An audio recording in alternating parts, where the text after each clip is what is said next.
Bismillahirrahmanirrahim. Assalamualaikum warahmatullahi wabarakatuh. Tajuk pembentangan kumpulan kami ialah murtad. Jadi ini ialah ahli kumpulan kami. Untuk bahagian 1, definisi murtad dalam konteks bahasa. Murtad berasal dari bahasa Arab. Irtadda yartaddu, irtidadan, yang membawa maksud beralih daripada sesuatu kepada sesuatu yang lain. Dari segi falsafah Islam, murtad merujuk kepada seseorang yang meninggalkan agama Islam untuk memeluk agama lain atau anutan lain.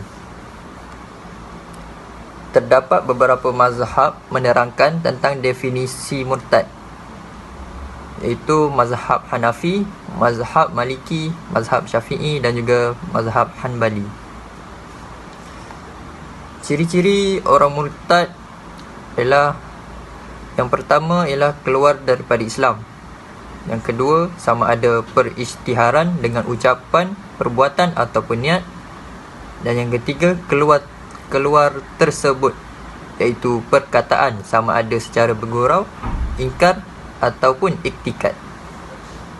Sebab berlakunya murtad di kalangan umat Islam di dunia. Yang pertama adalah lemahnya pemahaman agama. Kurangnya pemahaman mendalam tentang ajaran Islam dapat menyebabkan seseorang itu mudah terpengaruh oleh pandangan atau ajaran-ajaran agama yang lain. Yang kedua adalah pengaruh sosial dan budaya. Yang ketiga adalah faktor perkahwinan. Perkahwinan dengan pasangan dari agama yang lain kadang-kadang dapat menyebabkan seseorang itu murtad, terutama jika agama pasangan tersebut memerlukan konversi. Faktor yang keempat, merendahkan ajaran Islam.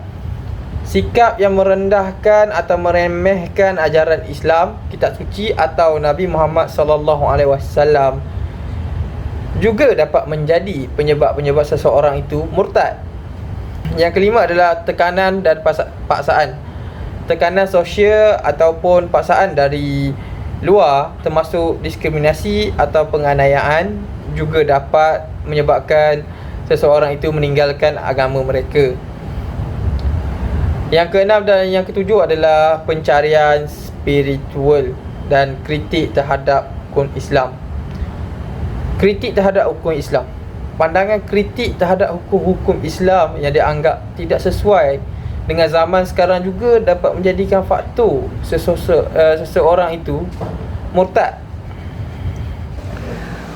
Bagi impak murtad, kita lihat kepada dua segi, iaitu firstly kepada diri and yang kedua kepada masyarakat. Dari segi diri, individu yang murtad mungkin mengalami konflik dalaman, rasa bersalah atau tekanan dari masyarakat. Dalam pandangan Islam, murtad dianggap sebagai dosa besar dan dapat menyebabkan seseorang kehilangan semua pahala amal ibadah yang telah dilakukan selama beragama Islam.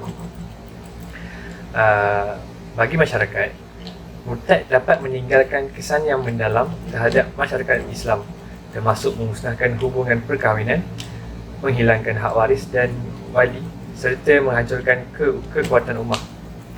Kita lihat lagi bagi kesan kepada masyarakat. Jika murtad tidak dibendung, beberapa akibat yang mungkin berlaku termasuk, pertama, kekalutan sosial. Mungkin timbul kekalutan sosial jika isu murtad tidak ditangani dengan bijaksana, terutama dalam masyarakat yang memandang serius tentang kepercayaan agama. Yang kedua, pengaruh negatif. Tanpa pendekatan yang tepat untuk membimbing dan mendidik, murtad boleh menjadi contoh negatif bagi orang lain, terutama generasi muda. Yang ketiga, kehilangan identiti.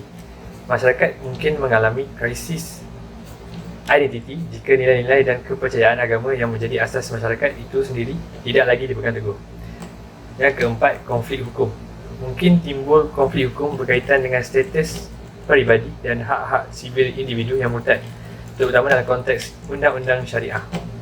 Dan yang terakhir, pengasingan. Individu yang murtad mungkin menghadapi pengasingan sosial atau diskriminasi yang boleh membawa kepada perpecahan dalam masyarakat. Penting untuk menangani isu murtad dengan cara yang menghormati hak asasi manusia dan kebebasan beragama. Hari ini kita akan bincangkan cara mengatasi murtad di kalangan Islam di dunia. Bagi mengatasi masalah murtad di kalangan umat Islam di seluruh dunia, beberapa langkah dan strategi dapat diambil. Yang pertama, pendidikan agama yang komprehensif, iaitu memberikan pendidikan Islam yang komprehensif dan mendalam kepada generasi muda untuk memperkuat pemahaman dan keimanan mereka. Yang kedua, program dakwah. Melaksanakan program dakwah yang efektif untuk menyebarkan ajaran Islam yang sebenarnya dan menanggapi keraguan atau salah faham. Yang ketiga, kaunseling dan bimbingan. Menyediakan layanan kaunseling dan bimbingan bagi mereka yang mengalami keraguan dalam iman atau menghadapi tekanan untuk murtad. Yang keempat, menghindari paksaan dan tekanan dalam masalah kepercayaan, kerana ini seringkali memiliki efek yang berlawanan dan dapat mendorong murtad. Yang kelima, pendekatan hukum. Memperbaharui dan menyesuaikan undang-undang yang ada untuk mencerminkan nilai-nilai Islam dan mengatasi masalah murtad dengan cara yang adil dan sesuai dengan prinsip-prinsip Islam. Untuk bahagian 2, usaha penyelesaian yang telah dilaksanakan ialah pelaksanaan undang-undang. Isu keluar agama semakin ketara diperbincangkan di pelbagai media selepas seorang menteri mengeluarkan kenyataan bahawa di antara tahun 2000 sehingga 2010, Mahkamah Syariah menerima sejumlah 863 permohonan kes keluar agama oleh umat Islam di seluruh negara. Jumlah ini menggambarkan bahawa sudah terdapat kecenderungan dan keberanian dalam kalangan setengah orang Islam untuk membuat permohonan keluar agama, dan keadaan ini amat membimbangkan sekiranya tidak dikawal. Isu keluar agama juga seringkali dikaitkan dengan isu kebebasan beragama. Apabila melihat kepada kerangka perundangan pula, didapati tidak semua negeri di Malaysia membutuhkan undang-undang yang jelas berkaitan permohonan murtad atau keluar agama. Melalui pemerhatian terhadap enakman negeri-negeri, didapati hanya Negeri Sembilan, Melaka, Pahang, Perak, Kelantan, Terengganu dan Sabah mempunyai perundangan berkaitan kesalahan keluar agama. Undang-undang berkaitan pengurusan kes keluar agama di Malaysia dilihat mempunyai pelbagai ekoran daripada pembagian bidang kuasa kepada Mahkamah Syariah negeri-negeri untuk mengendalikannya. Perlembagaan Persekutuan telah menyediakan kerangka perundangan bagi negeri-negeri untuk mewujudkan undang-undang di peringkat negeri. Dalam aspek kesalahan terhadap agama, Perlembagaan Persekutuan telah menggunakan negeri-negeri untuk mewujudkan senarai kesalahan syariah yang berlawanan dengan rukun-rukun Islam serta hukumannya. Negeri-negeri yang mempunyai undang-undang. Negeri terdapat beberapa negeri iaitu Melaka, Terengganu dan Sabah. Di negeri Melaka, bidang kuasa Mahkamah Tinggi Syariah, Seksyen 49 Enakmen Pentadbiran Agama Islam 2002 bidang kuasa amal. Kesalahan Seksyen 66 Enakmen Kesalahan Syariah 1991 percubaan murtad. Hukumannya ditahan di PBI tidak melebihi 6 bulan dan diminta bertaubat. Dan di Terengganu, bidang kuasa Mahkamah Tinggi Syariah, Seksyen 11 Enakmen Mahkamah Syariah Terengganu 2001 bidang kuasa mal. Kesalahannya Seksyen 7 Enakmen Kesalahan Jenayah Syariah 2001 mendakwa bukan Islam untuk elak tindakan. Hukumannya RM5,000 denda ataupun 3 tahun atau kedua-duanya. Di Sabah,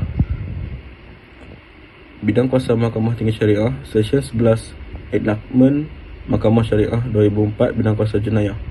Kesalahan Seksyen 63 AKJS 1995 percubaan murtad sekolah SEK 55 kesalahan menghina agama.